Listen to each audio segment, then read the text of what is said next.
যে আমরা তো মরছি আমার বর্তমানে যারা নতুন যাইতে আছে এ করে যেমন দালালে যে কাজের কথা কয় যে নিয়ে এই কাজ দেয়, যে বেতনের কথা কয় এই বেতন দেয়, যে কয় ঘন্টা ডিউটি কয় ঘন্টা ডিউটি দেয়, আপনার কাছে এইটা চাওয়া।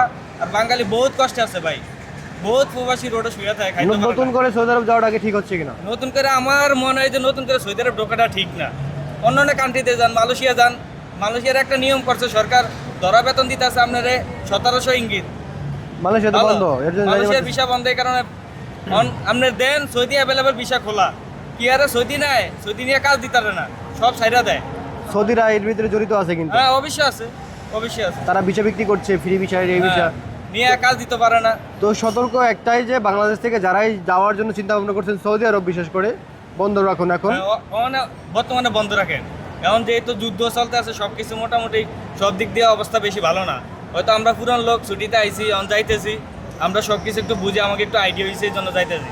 যারা নতুন যাইবেন বর্তমানে এরা বন্ধ করেন, অনাবত যাওয়ার প্রয়োজন নেই, পরবর্তীতে যান, যেহেতু যুদ্ধ চলে সব। যখন একটু পরিস্থিতি ভালো হবে তখন ভালো হবে তখন যান।